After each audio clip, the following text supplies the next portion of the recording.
Hello future CPAs! Before we begin our video, don't forget to subscribe to our channel and hit the notification bell so you'll be notified for our next lessons. So our lesson for today's video is corporate liquidation. We have what we call financially distressed corporations. So these are corporations who suffered business failure due to incompetent management, pwedeng hindi maganda yung operating control, o di kaya kulang na yung funding ng corporation. Usually, kapag kaya pang isalba yung financially distressed corporations, pwede pa siyang gawan ng quasi-reorganization or debt restructuring, which we studied in your financial accounting and reporting. But there are also FDCs in which the only option is isara yung business and i-terminate yung business operations dahil irreversible na yung losses. So, kapag ganun ng scenario, our only option is to liquidate the corporation or simply corporate liquidation, which we would study now in your advanced financial accounting and reporting. Let's now proceed to corporate liquidation. Nung partnership liquidation, nalaman natin na ang partnership has unlimited liability. It simply means na ang general partners is liable up to the extent of their personal assets if ever kulangin ang partnership assets to pay the partnership liabilities. The opposite is true with corporate liquidation because corporations, as we know, has only limited liability. If there is a case that the assets of a corporation will not be sufficient to pay the corporation liabilities, hindi natin i-require ang stockholders na mag-additional contribution para mabayaran 100% ang liabilities ng corporation. So as to payment to creditors, in partnership liquidation, it's always 100%. Kapag kulang ang partnership assets, mag-aambag ang general partners. As to payment to creditors sa corporate liquidation, it can be below 100%. Kapag kulang ang corporate assets, hindi required ang stockholders na mag-invest ng additional money. Now, in corporate liquidation, we have what we call corporate liquidation reports. So, dalawa yan. Una, we have statement of affairs. And second, we have statement of realization and liquidation. For statement of affairs, it's in the balance sheet format. So, financial position siya, presenting the assets and liabilities of a corporation at their estimated net realizable amounts. For the liabilities, at book value pa din. In contrast with statement of realization and liquidation, the assets and liabilities are stated at their actual amounts. For assets, it's the actual proceeds from the sale of non-cash assets. And sa liabilities, it's the actual net settlement amounts. Usually, ang format niyan is T-accounts. Ma-encounter nyo yan sa mga reviewer books ninyo.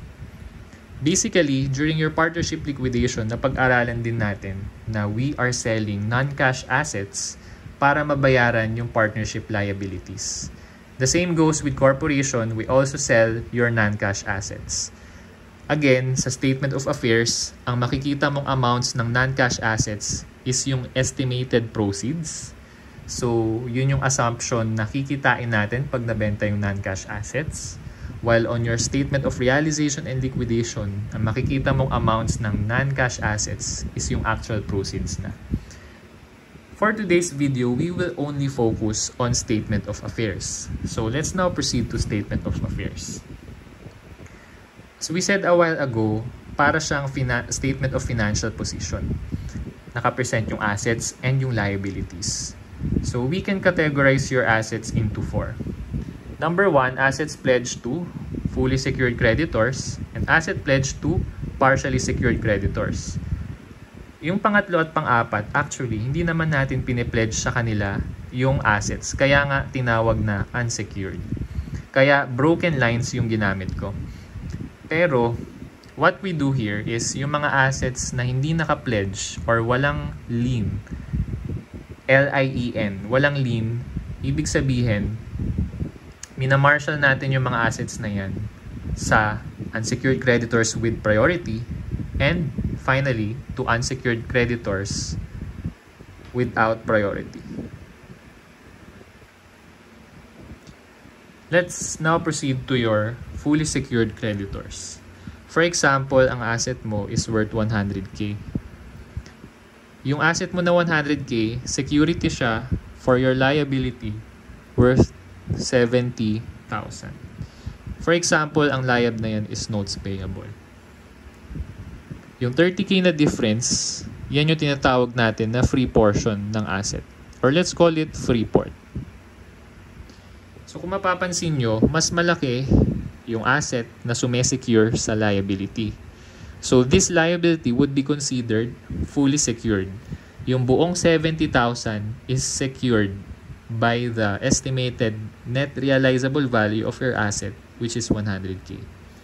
Number 2 is your partially secured creditors. For example, your asset is 60K.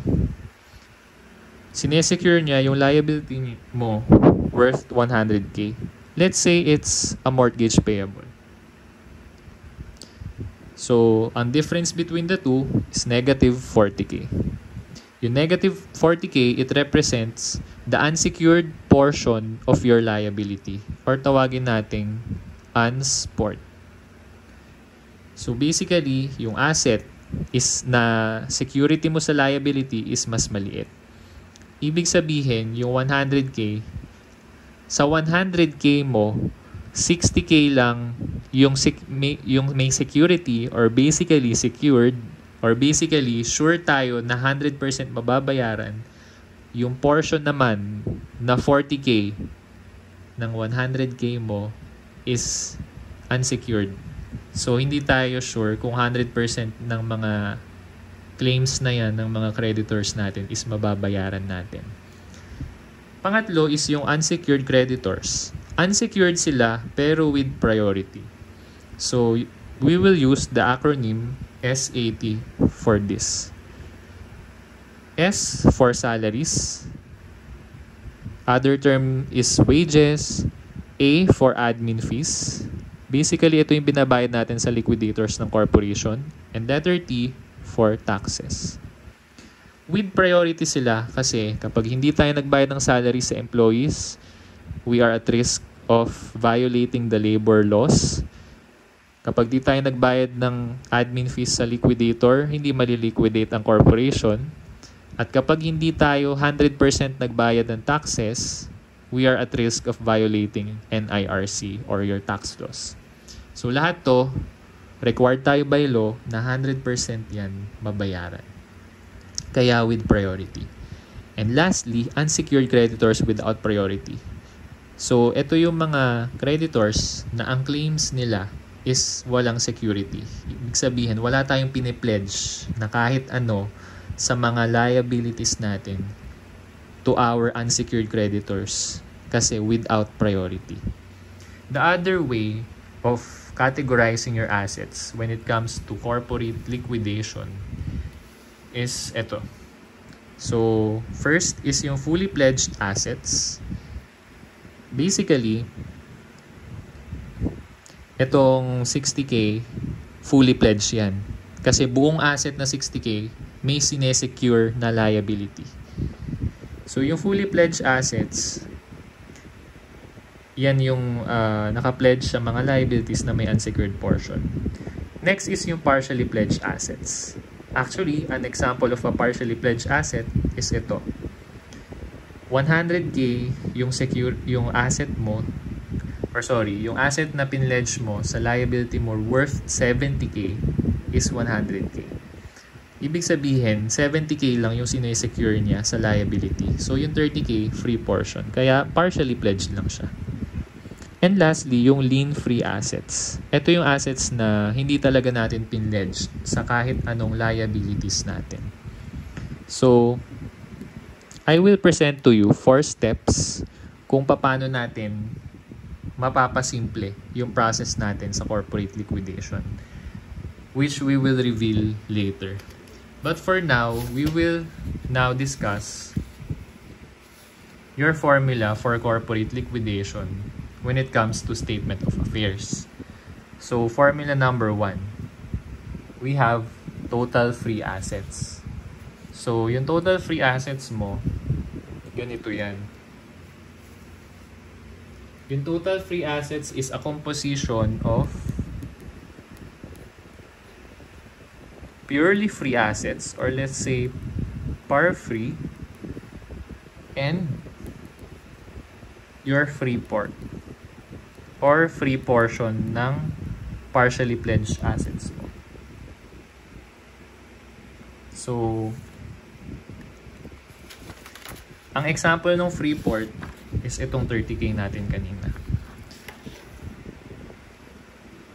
So again, your purely free assets, ito yung tinutukoy natin na lien free assets. Lien free assets. Yung free port naman, galing yan sa partially pledged assets.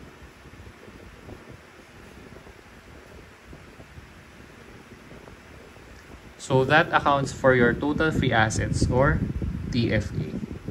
Next naman is yung unsecured creditors with priority, or let's call it UCWP.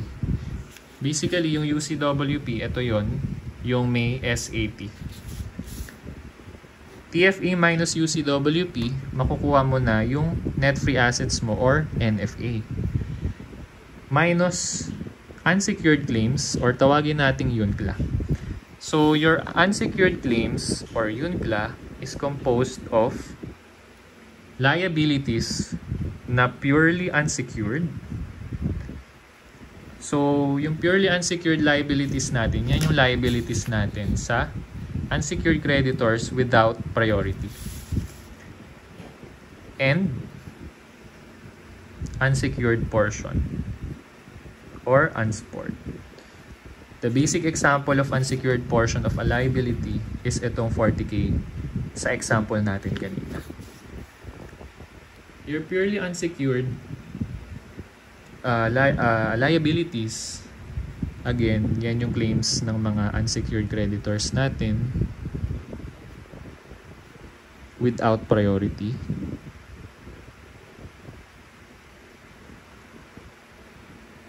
And yung unsecured portion is the unsecured portion of our liability to our partially secured creditors. Or it's also called partially secured creditors, non-priority claims. Kapag hinimay natin yung liabilities natin sa partially secured creditors, sabihin na natin PSC para maikli. 'Di ba? Meron tayong secured portion. Yung secured portion, yan yung tinatawag ding priority claims. Kaya, yung unsecured portion, yan yung sinasabi natin na non-priority claims ng partially secured creditors. So, yun yung composition ng UNCLA. NFA minus UNCLA, makukuha na natin total estimated deficiency or TED. Ngayon, pag dinivide natin itong dalawa, NFA as your numerator and UNCLA as your denominator, makukuha natin yung ERP or estimated recovery percentage. Yung estimated recovery percentage, for example, 75%. So basically, it means na for every 1 peso liability, ang mababayad natin is 75 pesos or 75 centavos. Dahil sabi natin kanina, in corporate liquidation, our payment to creditors can go below 100%. Using this formula, let's try to apply it on our problem number 1. Basahin muna natin yung questions. Number 1, what is the total amount of claims of unsecured creditors? Or basically yung UNCLA. Number 2, how much is the net free assets? Or basically yung NFA. Number 3, what is the estimated recovery percentage? Number 4, how much would be the total payment to partially secured creditors? The AD Corporation is now in the process of preparing a statement of affairs. The estimated fair values of the assets of corporation are as follows. So, we have your assets and your liabilities. Statement of affairs, kaya estimated lang yung fair values. Yung mga amounts na nakalagay for your non-cash assets, pwede mong i-assume na yan yun na yung proceeds natin kapag nabenta na natin yung non-cash assets na to. Except for these two, prepaid expenses and goodwill. Itong dalawang assets na to, please take note, isulat mo sa notebook mo na itong dalawang asset na to, pag nakita mo sa statement of affairs, i-write off na natin yan. Basically, hindi na tayo going concern, so hindi na natin mapapakinabangan yung goodwill and hindi na natin mapapakinabangan yung prepaid expenses kasi hindi mo din naman mabebenta yung mga assets na yan sa market. So, nira-write off natin yan basically. For your liabilities naman, we have accounts payable, 70,000, salaries payable. Salaries payable, nasa formula natin yan, yung SAT, salaries. Ganun din yung taxes payable mo na 25,000. Ito yan, taxes. So, labelan mo na ito ay UCWP. Next naman natin, notes payable. So, yung notes payable mo, merong katumbas na interest on notes payable. So, ito na yung balance ng interest na kailangan natin bayaran. So, yung 5,000 pesos dito, it includes already. I-assume nyo na it already includes the accrued interest mo for this month na nagkakaroon ka ng corporate liquidation. So, yung principal amount and yung interest, pagsamahin na natin kasi isang liability lang yan. So, 130 plus 5,000, 135,000. Same goes with your loans payable and your interest on loans payable, i-commingle na rin natin. So, 170 plus 12 is 182. Yung notes payable daw natin, naka-pledge dyan yung receivable. Ang receivable natin is 40,000. So, gawa tayo ng table. So, yung table natin, first column, babanggitin natin kung anong asset or liability yung involved. Sa second column, babanggitin natin kung ano yung amount ng asset at estimated net realizable value. Sa third column, yung liability na sinesecure ng assets and kung magkano yung free portion or yung unsecured portion kagaya sa illustration natin kanina.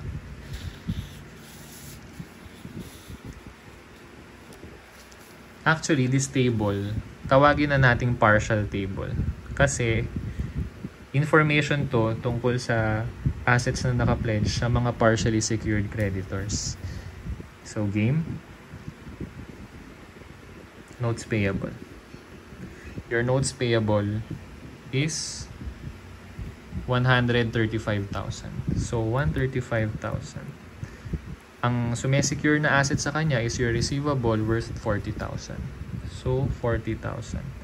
Next, your loans payable, 182,000. Ang security niya is yung land. Yung land mo is worth 200,000. Lagyan na natin ganyan. So, 200,000 yung land. So, lagyan natin, this is for your loans payable. So, let's compute. 40,000 minus 135,000, 95,000. Negative. So, ibig sabihin, unsecured portion. Next, 200 minus 182,000, 18,000. So, 18K positive, it means free portion. So, our next step is kukomputin na natin yung kagaya ng formula na ito. Yung TFA minus UCWP equals NFA minus UNCLA equals 10. So, try natin. So, purely unsecured assets. Ano yung assets na walang lien? So, ito, ni-write off na natin. So, wala na yan. Yung land and receivable, hindi na rin yan. Bali, ang natitira na lang is yung cash, inventory, and equipment. So, 30K plus 15K plus 90K. So, purely unsecured, 30K plus 15K plus 90K. Yung free port natin, ito yon 18K. So, 18K. So, let's try. 30 plus 15 plus 90 plus 18. We have 153,000.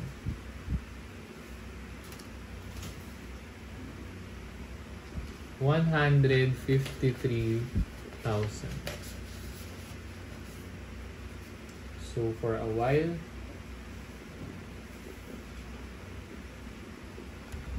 $153,000 for your TFA. Lawit. Next is your UCWP. So, ang UCWP mo is itong 15K plus 25K. ST. Yung letter A, admin fees, wala namang given. So, assume mo na wala. So, 15 plus 25, that's 40K. So, UCWP is minus 40K. Let's compute. 153 minus 40, 113K. Next is your UNCLA. So again, your UNCLA is your purely unsecured liabs and unsecured portion of your liabilities to your partially secured creditors. So let's check your liabilities. Ano ba dito yung purely unsecured? I think accounts payable, purely unsecured yan. Yung salaries and taxes, purely unsecured din sila, pero with priority. Ang tinutukoy natin na purely unsecured is yung without priority. Yung mga liabilities mo dito sa side na to, may mga securities. So, secured yan. So, yung accounts payable lang natin yung purely unsecured, which is 70K. So, 70K, pwede natin diretso dito. 70K plus your unsecured portion. Ito yun, yung kanina, 95K. So, ibawas na natin. 113 minus 70 minus 95 is 52,000. So, total estimated deficiency is 52,000. Let's compute naman your estimated recovery percentage. So, again, your formula is NFA over UNCLA. NFA is 113. Your UNCLA is 70 plus 95. Yung 70 plus 95, 165 yan. So, 113 divided by 165, so 68.48%. 68.48%. So that's your estimated recovery percentage. Let's now look at our questions. Number 1, what is the total amount of claims of unsecured creditors? Our answer is 165,000, letter boy. Next, how much is the net free assets? Our NFA based on our formula is 113,000, letter dog. Number 3, what is the estimated recovery percentage? The nearest answer is 68%, letter dog. And number 4, how much would be the total payment to partially secured creditors? So, since itong loans payable is 182, mas maliit siya dun sa asset na sumesecure, considered to as fully secured. Itong 135K, ito yung may unsecured portion. So, ito yung may partially secured. So, ang partially secured creditor lang natin is yung creditor natin ng notes payable. So, ang total liability natin sa partially secured creditor natin is 135K. Don't forget na it includes your interest on notes payable. So, lagi magkasama yun ha. So, 135K. Yung sa partially secured creditor, magkano rin yung payment? Since yung 40,000 natin is may security, 100% yan mababayaran. So, 40K times 100%. So, magkano yung 135K less 40K? Let's compute. 135 less 40K, 95,000. So, 95K times estimated recovery percentage. A while ago, ang compute natin sa estimated recovery percentage is 68.48%. So, let's use the two decimal places of your decimal. So, 40K times 100%, 40,000. 95K times 68.48,000 times 68.48 or 68.48%, hindi 1,000. 65,056. Pag pinag-add mo, obvious naman, 105,056. Yan yung payment natin sa partially secured creditors. So, our answer is letter dog, none of the above. Pero, ingat ka, pag may tanong na, pag before this question, ang tinanong, estimated recovery percentage, tas ganito lang in decimal places, it's best to use yung 68% na rounded off rather than using the exact amount of percentage na may decimal places pa. So, our alternative answer, tama to, pero our alternative answer would be 95,000 times 68%, 64,600. Pag pinag-add, 64,600 plus add natin yung 40,000. 104,600. Yung 104,600 nasa choices natin. So, letter C, 104,600. Tama din yung 105,056. Pero kung ayaw mo na mag-compute ulit ng exact percentage, hanapin mo na lang kung ano yung may pinakamalapit na answer. Pero sa mga problems naman, walang none of the above. Ako lang yung naglagay niyan. Okay, so a while ago I said na ituturo ko sa inyo yung 4 simple steps sa corporate liquidation. So ituro na natin ngayon. So the first step is update assets to estimated net realizable value. Second step, create table for partially pledged assets and partially secured liabilities. Kanina, may ginawa tayong table. Ito yon, yan yung step 2 natin.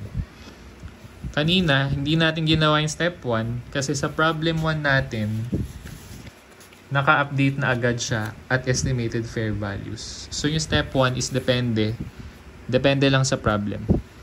Number 3 is, for step 3, compute NFA.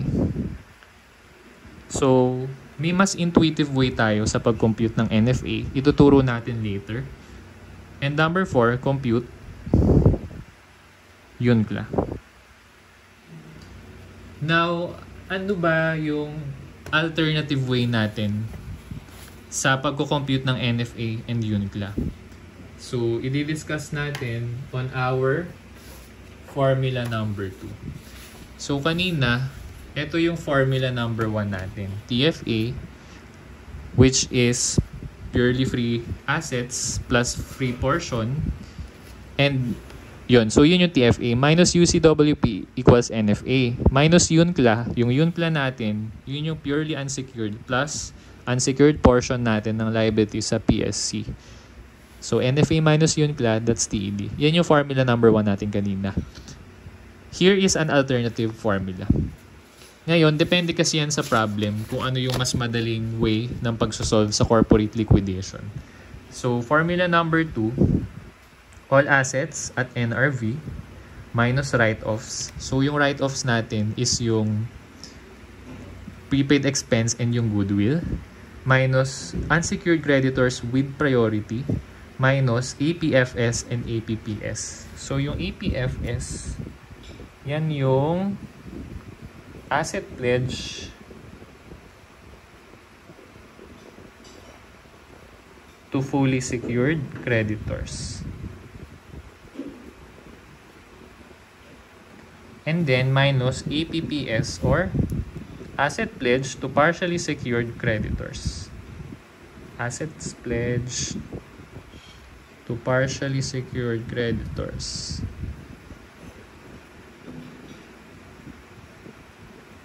Okay. So, tandaan mo dito, mapapansin mo, ang kino-compute natin is net free assets. Yung net free asset, from the word itself, net, may bawas. Galing yan sa total free assets. Ano yung binawas? Since free assets yung hinahanap natin, ano yung mga assets na walang lien or walang encumbrance or hindi natin pinledge para mabayaran kapag in case hindi mabayaran yung liabilities. So, since NFA or free assets ang kino-compute natin, tanggalin mo yung mga assets na naka-pledge, kaya minus natin. Tatanggalin mo din yung assets na ima-marshal natin sa unsecured creditors with priority, pambayad yan ng sweldo ng empleyado, ng tax, ng liquidator, and then yung write-off dahil ito yung assets na hindi na natin mabibenta sa market. Yung all assets, basically, madaling malaman yan kung dun sa problem, halimbawa ito. Halimbawa yan, may total na nakalagay dito. So pag may total na nakalagay dyan, madali mo lang mako-compute yung all assets. Okay? So, let's try it again sa problem number 1. Problem number 1.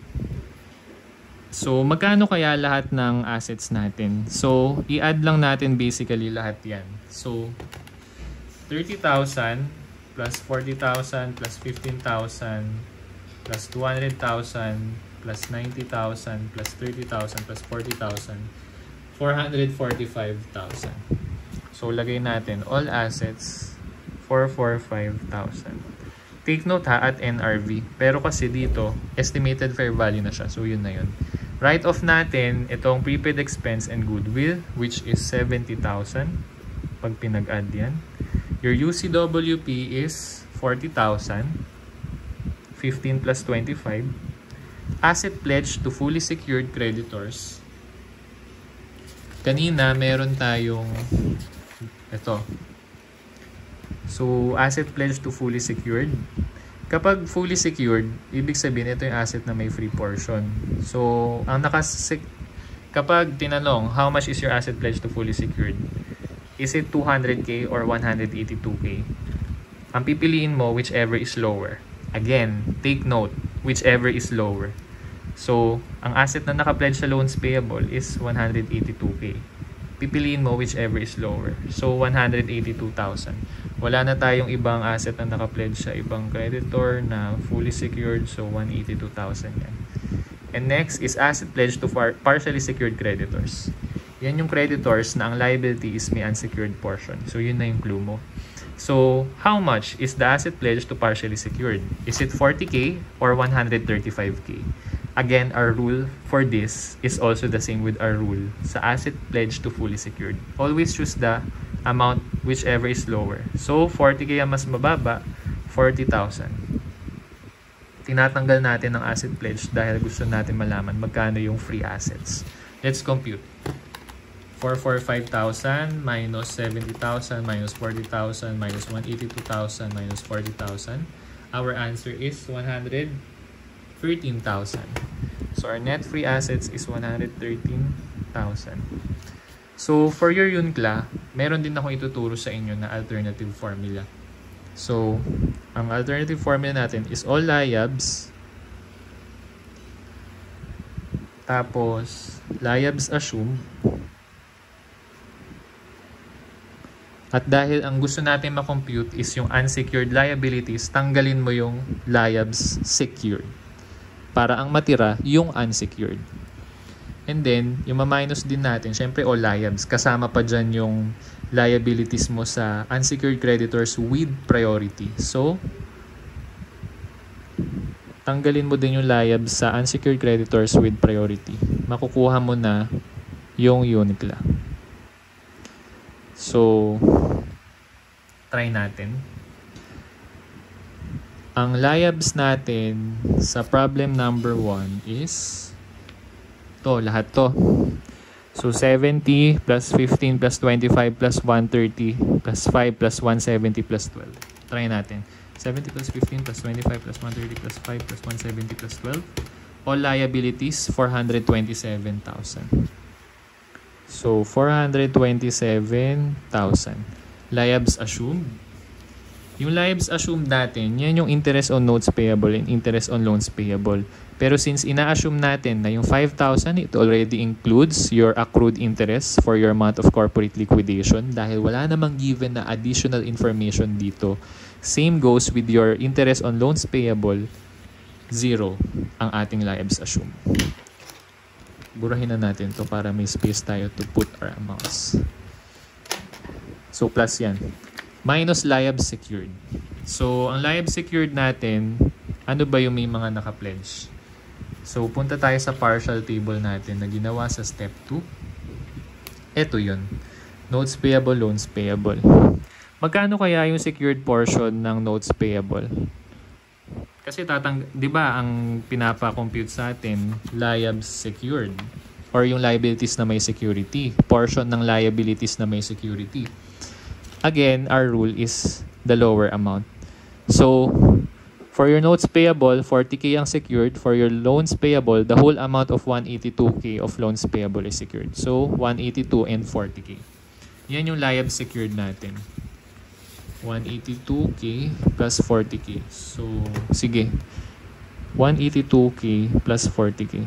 I-breakdown muna natin. Kasi baka pag binalikan nyo, malito kayo. Saan nang galing na naman yung amount. So, parenthesis dahil minus. And lastly, liabs UCWP, which is 40,000. So, 40,000.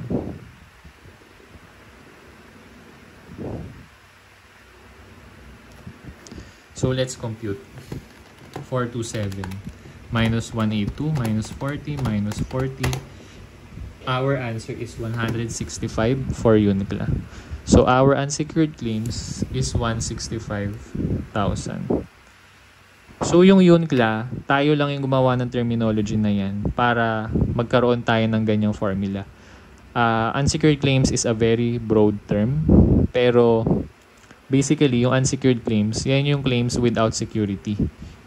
Yung creditors with priority, unsecured sila. Pero with priority sila. So, since with priority sila, alongside liquidation, merong assets na secure sa kanila. Kaya technically, binabawas natin to. So, hindi siya kasama sa Unicla. So, pwede mo ring isipin na yung Unicla sa mga without priority yan.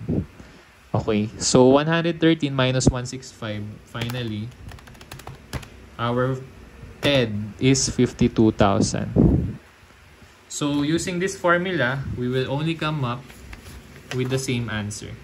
52, 52, NFA, 113, 113. So, pwede nyong iba-ibahin yung atake nyo sa pagsosolve ng problem sa corporate liquidation. Depende pa rin kasi talaga. Halimbawa, konti lang yung liabilities na given sa problem. So, pwede ka siguro mag-formula number 1. Kasi, sa formula number 1, nasaan na yung papel?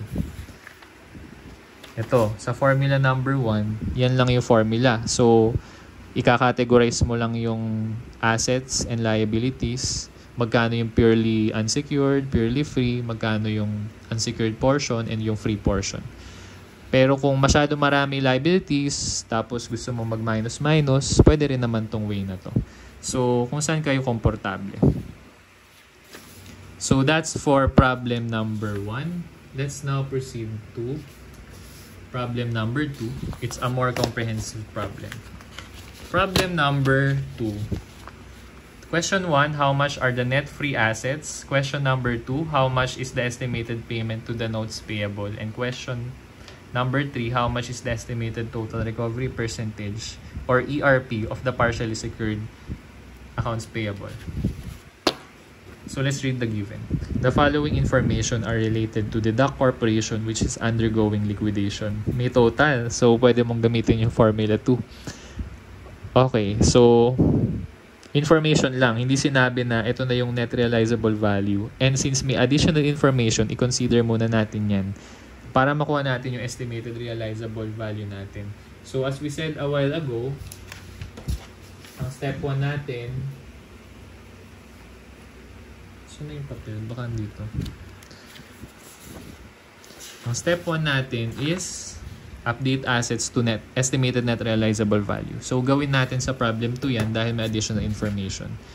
So, letter A, estimated net realizable value of the notes receivable was 150K. So, from 200K, 150K na daw.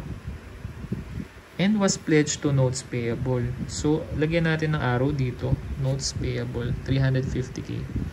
So, ang step 2 natin is pwede na rin natin isabay yung paggawa ng partial table. So, may naka-ready na tayo dito. So, number 1 is your notes payable na layab. So, ang notes payable mo is 350. Pero may interest pa yan sa dulo. So, sige. Para hindi kayo maguluhan, lagay muna natin dito 150. Oh, sorry. 350 pala. 350K.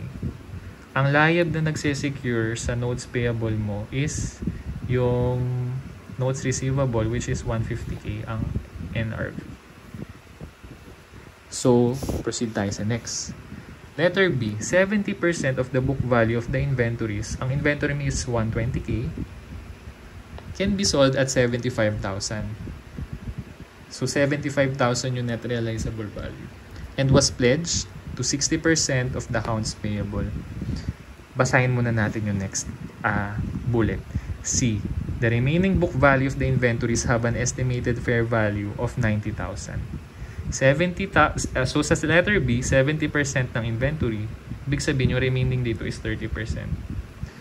Guys, nililito lang tayo ng problem kapag may given na ganyang percent tapos binigay naman na pala yung estimated realizable value na 75K and 90K.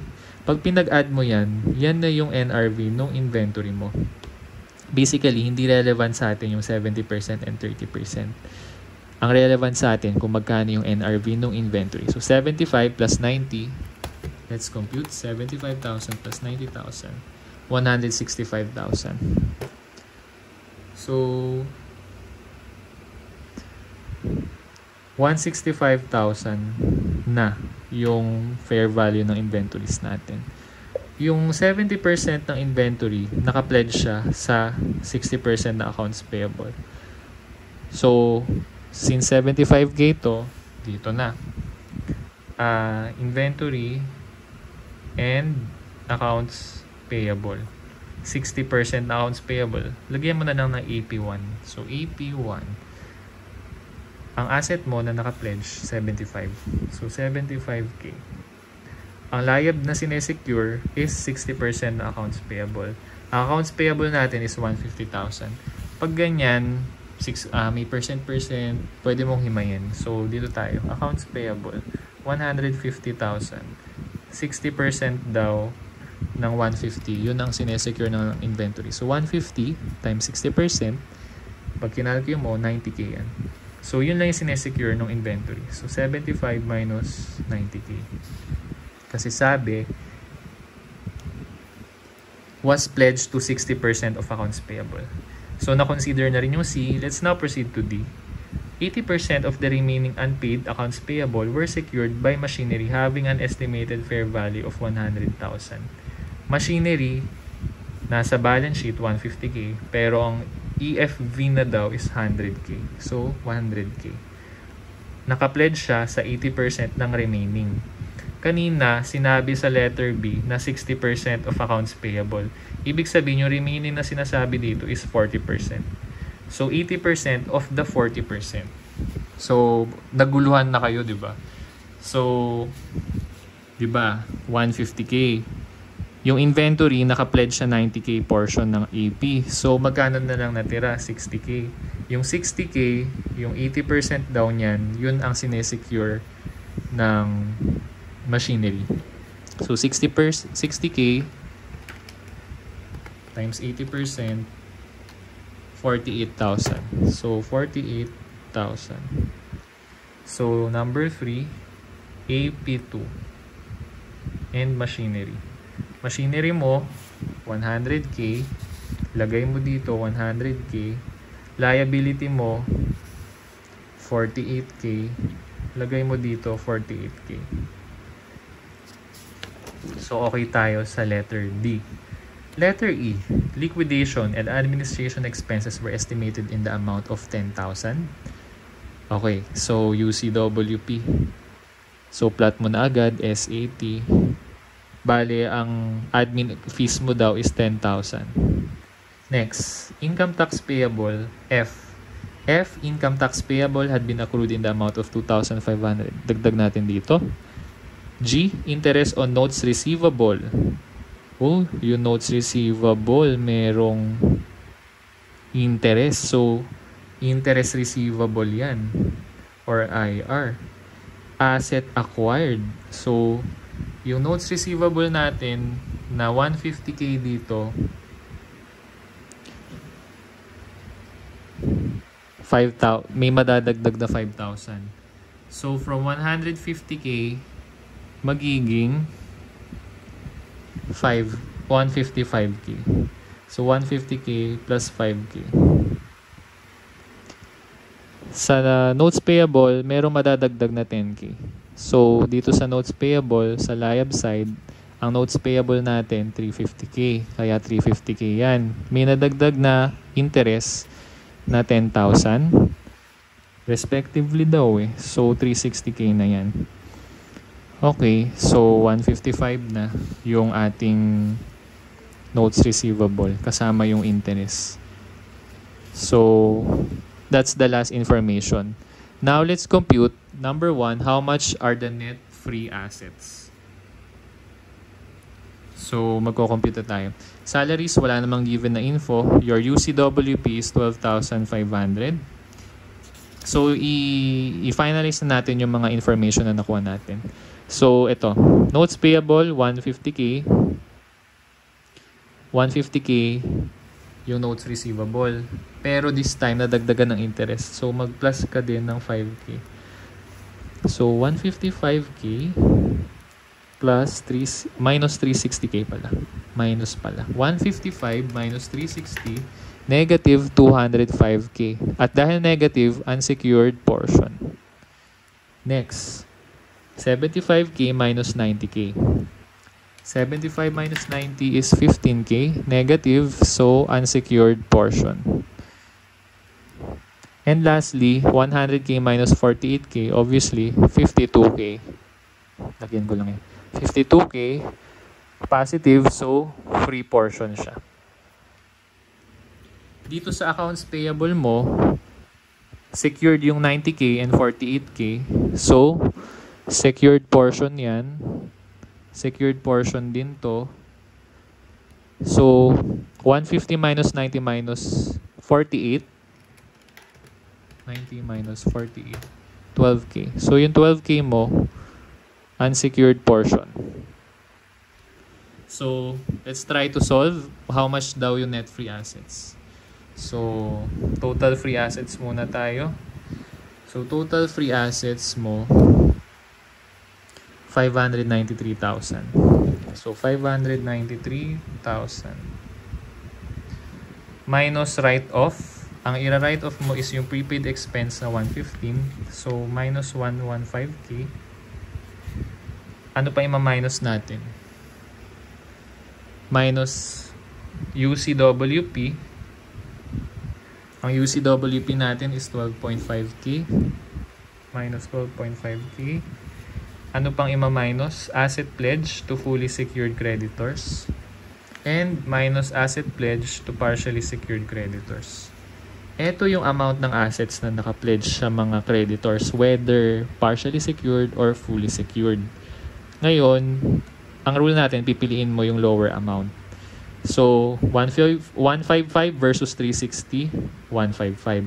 75 versus 90, 75. 100 versus 48, 48. So, yun na lang yung summary niyan. So, pinagsama na natin. So, 155 plus 75 plus 48. Okay. Lahat yan may key ha. So, let's now compute for your NFA. So, NFA, 593 minus 115 minus 12.5 minus 155 minus 75 minus 48. So your NFA is 187,500. 187,500. And lastly, compute natin magkano yung UNCLA natin. So dito, ang total liabilities natin hindi 593 kasi mapapansin mo equity accounts tong dalawa na to, ordinary shares and deficit. Kapag nakita nyo sila ng deficit, isipin nyo lang that's the opposite of retained earnings. Ang retained earnings stated siya positive sign. Pag ang retained earnings naging negative, hindi na siya retained earnings, deficit na siya, kaya negative. And clue din yan kaya may na dahil nga deficit, kaya tayo nag-liquidate kasi nalulugi na yung kumpanya. So, ito ang total liabilities natin. Itong part lang na yan. So, 150 plus 25 plus 15 plus 350. Total liabilities mo is 540. So, 540K. Sa additional information kanina, wala naman tayong nakita na tumaas o bumaba yung presyo ng liability. Except na lang sa ito, yung 540K. O sige. 'Di ba? Ang UNCLA natin, ito ang formula. Total liabilities plus liability assumed minus liability secured minus UCWP. Ang total liabilities natin is 540. So, 540K. Liabilities assumed, ito yung sa letter G na interest on notes payable, hindi pa na-accrue at the amount of 10K. So, plus 10K ka dito. Minus liab secured. Ang liab secured mo, ang rule pa rin natin, whichever is lower. Makikita mo, nandito yung mga liabilities. Pero hindi naman kasi lahat yan secured. So, whichever is lower pa rin. So, 155 versus 360, 155 yung mas mababa. 75 versus 90, 75 yung mas mababa. And lastly, 100 versus 48, 48 yung mas mababa. So, opo, kagaya lang din yan nung kanina. Kaya, eto na. 155, 75, 48. Para di mo na gawin yung ganun, kopyahin mo na lang to. And lastly, UCWP, 12,500. So, 12.5K. So, finally, let's compute your UNCLA. 540 minus 10 minus 155 minus 75 minus 48 minus 12.5. Your UNCLA is 239,500.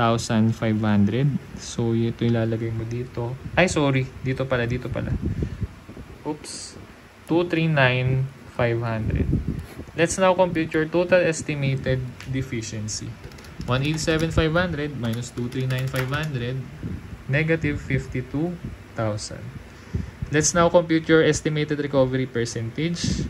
187,500 divided by 239,500, 78.29%. Let's now answer the questions.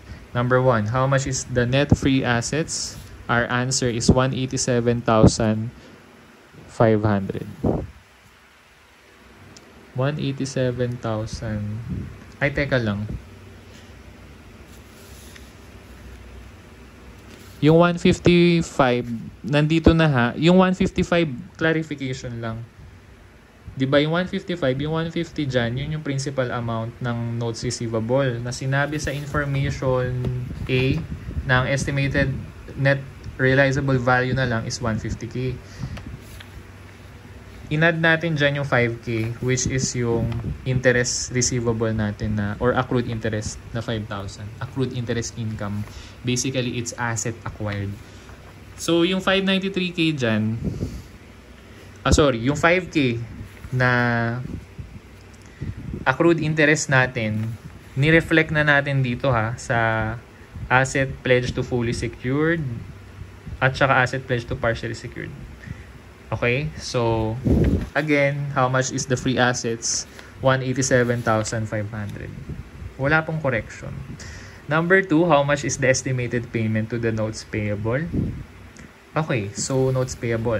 Ang notes payable mo is 360,000. So, dito na lang sa space na to. So, 360K. Ang secured portion mo is 155K.